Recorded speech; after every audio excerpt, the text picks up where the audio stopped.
topic this morning is egoism and desire, the happiness thieves. And of course, Lord Krishna has something to say about this.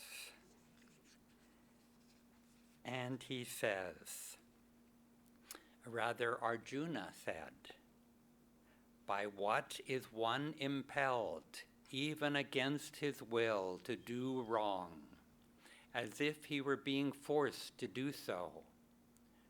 Sri Krishna replied, it is desire, it is anger, both of which are impelled by Rajoguna. Know these to be mankind's greatest enemies. The unquenchable flames of inner desire are the constant enemy even of the wise. The senses, mind, and intellect are declared to be their stronghold. Desire, through these three, deludes the embodied soul and eclipses its wisdom. Therefore, begin by disciplining the senses, withdrawing your energy from them into the spine. Then destroy desire by casting it from your heart. Desire is the sinful destroyer of wisdom and self-realization. Very strong words. And then he gets even stronger.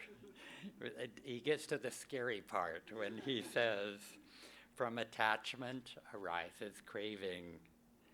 Frustrated craving produces anger. Then delusion, then loss of discrimination, and finally, annihilation of all right understanding. Rather sobering news. And it all starts with that one desire. And we all know somebody who has met with misfortune, has made perhaps a bad decision, made mistakes with tragic consequences. And we may say, but that's not me. And yet, if we want to maximize happiness, and we want to then constantly improve ourselves, we want to introspect, we want to observe, we want to be vigilant, even in little ways.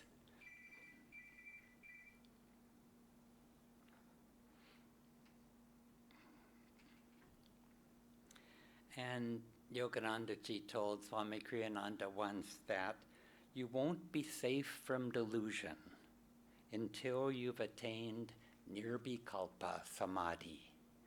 And so the ego, the desires are very subtle in little ways, and we need to be strong in little ways to combat that energy. A little example. When I was in the U.S., it was the day before I was flying here, and of course it was the day for packing. And I had to clean the house and run errands and packing. And somehow, for the last 21 years, Daya and I have been going back and forth to the U.S. And each time we come back here, we seem to manage to put the absolute maximum in our suitcases. I mean, to the weight limit and over the weight limit. And so I was spending the day trying to weigh, to calculate exactly what the weight was going to be and decide what to pack. And at the end of the day, I was just really tired. And I knew it was my last day, and I thought, well, now I'll relax for a bit. And it was dinner time, and I sort of asked myself, well, now, is there any sort of final desire I had? And so I thought, well, now, there's a certain flavor in some Mexican dishes, and that I liked. And I thought, well, now there's a little cafe around the corner. It would be easy to go there. And so then I just sort of checked online, and it was closed. Checking more.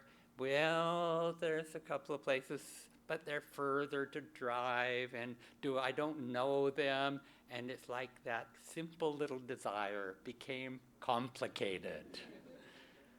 And when I was able to let go of the desire and decide to just stay home because I was so tired anyways, I had a different meal, and I enjoyed it even more just because I got to relax and enjoy it at home. And we want to ask ourselves, am I fulfilling a need or a desire? And my need was to eat something, but I didn't have to be any particular thing. And a person may need a roof over his head and a way to get to his job. But desire comes in when we think, well, I want to live in this particular colony and have this make of a car. If the motive is one of, if I do that, then my friends will envy me and be jealous. You know, if our motive is a selfish one, it comes down to what's our motive? What are the principles that we live by? Is it to give or is it to take?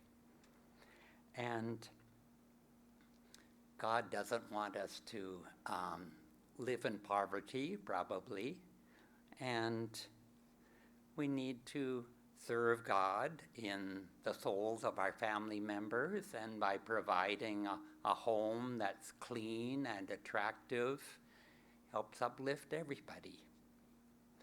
But it comes down to our motive. And God wants us to enjoy good things with Him, not selfishly, not with that reason. And so how can we observe and discriminate in our mind between needs and desires? And a practice of daily meditation, automatically we go inward, we develop that intuition inwardly. But in addition to that, we could one day sit longer after our meditation and really introspect and look at our lives and our life decisions and analyze them with this in mind.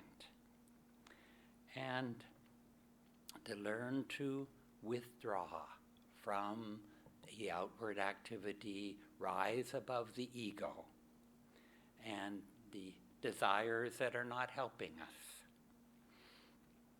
Swami Kriyananda said when he came to Yoganandaji that Swamiji was fed up with his ego and intellectual pride, and it made him feel dry inside in his heart. And he recalled in his childhood how he was happy, and how could he regain that happiness of his childhood. And his guru told him to develop devotion. And he realized that that devotion was a key to overcoming desire, a key to the limitations of the ego. Yoganandaji tells a story of, he tells it like this, a king in a palace dreamed he was a beggar.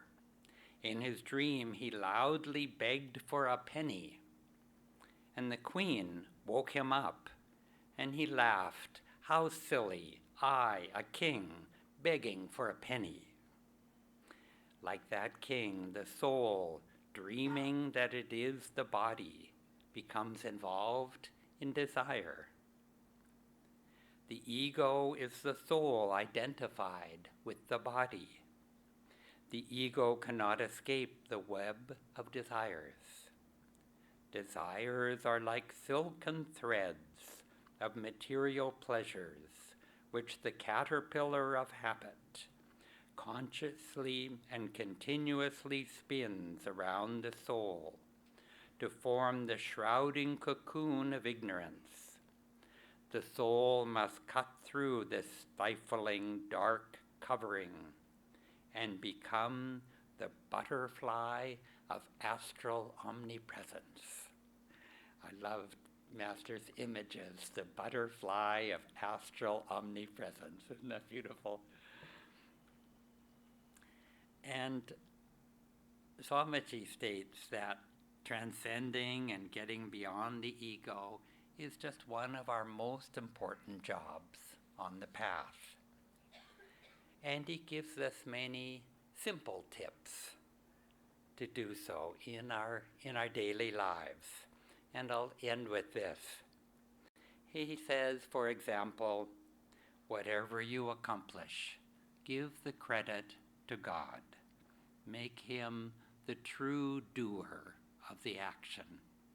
And Swamiji did this constantly in his own life and with everything that he did. And he could accomplish so much more because he did that, because he got himself out of the way so that he could be a clear channel for the infinite creativity. And he said, he continued, whatever blame you receive, don't feel you need to justify or defend yourself. Your actions and attitudes speak for themselves. Turn a selfish desire into sharing. Buy something that you would like for yourself, and then give it to someone else. Never place yourself mentally in competition with others. Be guided by principles and not desires. Focus on giving to others, not what you receive. And finally, seek in every way possible to expand your energy and consciousness away from your little self. Thank you. So, as we know, Yogananda went to the West, and one of his main reasons for going there was to share the original teachings of Krishna and of yoga with the West, but also to help them understand the original teachings of Christ. And one of the things that is written in the Western scripture, the Bible, it says that Jesus Christ said, "All who went before me were robbers and thieves, but the sheep could not hear them." And so Jesus was referring to the corrupt priesthood at the time that were taking sort of a robbing from all the devotees, robbing true wisdom by giving false teachings, stealing their devotion by bringing it to themselves instead of offering it to God, not to mention actually stealing their money in the temple itself. And so that's what Jesus meant about the priests that came before him, because the true prophets that came before him, Krishna, Buddha, Moses, all the other prophets, he never spoke against at all. In fact, Master tells us that all realized masters who are one with God are all equal in the eyes of God, who are all equal. If you're one with God, you're God. And therefore, when Jesus said, "But the sheep did not hear them," what he meant is that the true devotee who knows true teachings, who knows the vibration of a true master, were not following these false prophets. So in a sense, we can say to ourselves, well, we don't maybe have false prophets in front of us, but who's the thief and robber for us? It's that ego who is robbing us of our true identity, robbing us from remembering who we really are. And when we think of the sheep who could not hear the false prophets, what could they hear? And then Jesus said, "I know the voice of my sheep, and the sheep know my sheep know my voice." So my sheep know my voice, I know the voice of my sheep, and they will follow me. And I will I will open the doorway, and it's only through this doorway that they will find salvation. So what is that? All of these gurus that are masters that are self-realized, their purpose as gurus is to know our voice, and our purpose as their disciples is to know their vibration and to follow that vibration to the doorway. And they manifest. They're born in this material world without needing to be, but they come so that they can show us where that doorway is. And they say, you do these things and you will reach the doorway. You know, our vibrations, you hear my voice, I know your voice, because I am eternally guiding you. I am the eternal guru who is guiding you back home. And so all the disciples who are attuned to that vibration can follow that pathway to the doorway. And what is that doorway? You know, Om Tat Sat. Om is vibration in creation, Divine Mother, manifesting herself as creation, the Om vibration. What is Tat? Tat is that stillness within creation that is the image of the stillness beyond creation. Tat is the reflection of Sat, but in creation. So Yogananda called that Christ consciousness. He called it Kutastha Chaitanya. And every day in our meditation, we are striving to experience that Kutastha Chaitanya, that Christ consciousness, that stillness within creation. Hong Sa. We're going for the stillness between the breath. We're going for the stillness between the vibration, that infinite stillness. And when we taste that, we can commune even for that very short moment or half hour or however long it is, for that communion. That stillness within me can commune with the stillness of the infinite. And that's how we become infinite. And that's how we go through the doorway. And it's the ego that wants to stop us from going to that doorway. So that ego is that robber, that ego is that thief that says, no, I'm something much smaller than that. No, I'm my name, I'm my family, I'm my role, I'm my nationality, I'm my religion, I'm my gender. This is who I am. But that's the robber and the thief that's taking away your true identity. Because even in meditation, don't you know, Keshava said that the ego is the soul attached to the body. And what keeps that soul attached to the body? Our sense desires, our desires. And what our desires come from living through the senses. I want this, I want that, I want to eat this, I want to drink that, I want to go here, I want to be excited, I want to feel all these things. And I want to be smart, and I want to be better than this guy, and actually, I'm really good. No, I'm really bad. You know, all these things that says, what about me? This is the ego just robbing us of our birthright. And the ego was necessary to a certain point. The ego had to get us in this room. The ego had to bring us to becoming a devotee. We needed strong willpower to be able to say, I want to meditate. I want to go to this place in Pancho Park and learn meditation. And the family's going, no, stay home. And yet we came. So it took willpower on the spiritual path to get to a certain point, but then it becomes an obstruction. And then we have to start offering ourselves. And that's what we do in meditation. We offer everything up to the spiritual eye. Where's the ego in the body? At the medulla. All the time, meditate from the medulla to the spiritual eye in self-offering. All those desires that we have every single day, just offer it back to the divine. And those earthly longings, let them be purified. They may still flow through us. That may still happen. Those desires may be fulfilled still.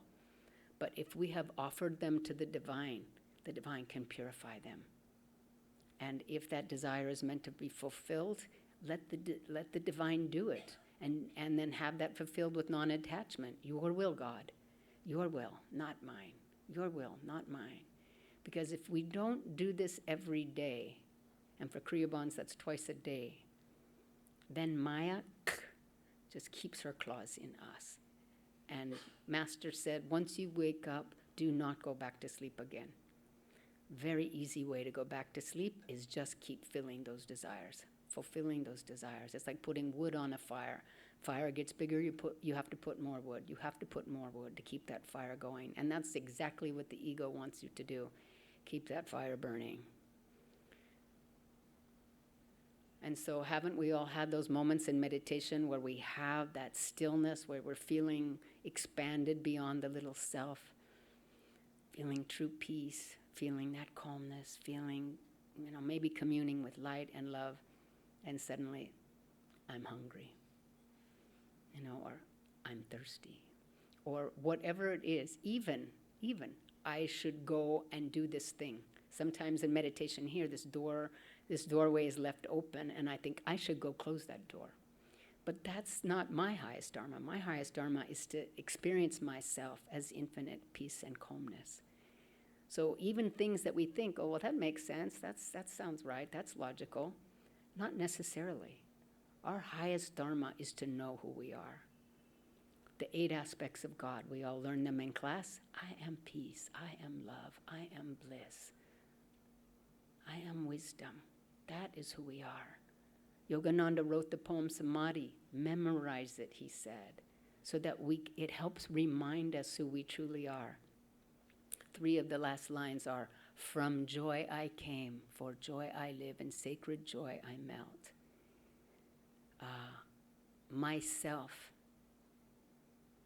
Myself in everything melts in the great myself.